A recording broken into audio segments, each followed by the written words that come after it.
দেশে বৈদেশিক মুদ্রার রিজার্ভ এখন প্রায় $32 বিলিয়ন।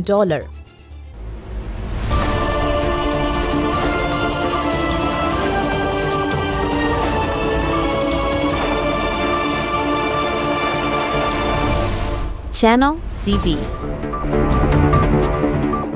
ধারাবাহিকভাবে রপ্তানি আয় কমে যাওয়া, বিনিয়োগ স্থবিরতা, ব্যাংকিং খাতে খেলাপি ঋণের বাড়তি চাপ, শেয়ার বাজারের মন্দা আর কর্মসংস্থানের সংকোচন সব মিলিয়ে দেশের সামরিক অর্থনীতি এখন তীব্র চাপে। এর সঙ্গে যোগ হয়েছে বৈদেশিক ঋণ পরিশোধের বাড়তি বোঝা। নেতিবাচক এই বাস্তবতার মধ্যেও একমাত্র স্বস্তির জায়গা হয়ে উঠেছে রেমিটেন্স। প্রবাসীদের পাঠানোর রেমিটেন্সের ওপর ভর করেই বর্তমানে অর্থনীতি কোনোভাবে সচল রয়েছে বলে মনে করছেন অর্থনীতিবিদরা। রেমিটেন্সের প্রবাহ না বাড়লে দেশের অর্থনীতি বড় ধরনের বিপর্যয়ের মুখে পড়ত, এমনটাই তাদের মত। বাংলাদেশ ব্যাংকের তথ্য অনুযায়ী চলতি বছরের নভেম্বর পর্যন্ত প্রবাসীদের পাঠানোর রেমিটেন্সের পরিমাণ $29.59 বিলিয়ন, যা আগের বছরের একই সময়ে ছিল $24.24 বিলিয়ন, অর্থাৎ এক বছরে বেড়েছে $5.35 বিলিয়ন, শতকরা হিসাবে প্রায় 18%। বিশেষ করে গত বছরের জুলাই বিপ্লবে পতিত প্রধানমন্ত্রী শেখ হাসিনার ভারতে পালিয়ে যাওয়ার পর রেমিটেন্স প্রবাহের রেকর্ড প্রবৃদ্ধি দেখা যায়। 2024 সালের আগস্ট থেকে চলতি বছরের নভেম্বর পর্যন্ত প্রবাসী আয় বেড়েছে 46% বেশি।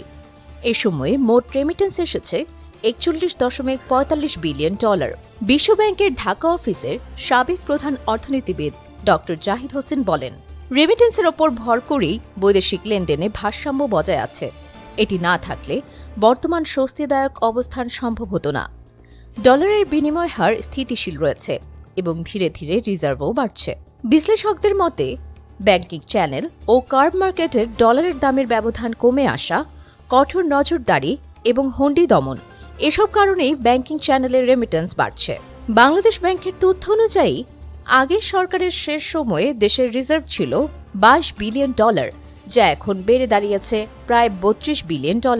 চলতি অর্থবছরে লেনদেন ভারসাম্যও উদ্বৃত্তে রয়েছে। অন্যদিকে রপ্তানি আয় কমছে টানা 4 মাস ধরে।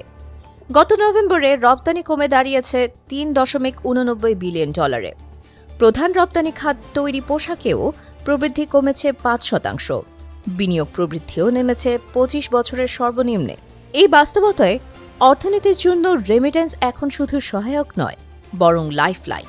তবে বিশেষজ্ঞরা বলছেন, দীর্ঘমেয়াদের টেকসই অর্থনীতির জন্য রপ্তানি ও বিনিয়োগ ঘুরে দাঁড়ানো জরুরি। প্রতিদিন গুরুত্বপূর্ণ আপডেটের জন্য আমাদের চ্যানেলটি অবশ্যই সাবস্ক্রাইব করুন। Subscribe now for daily news and updates.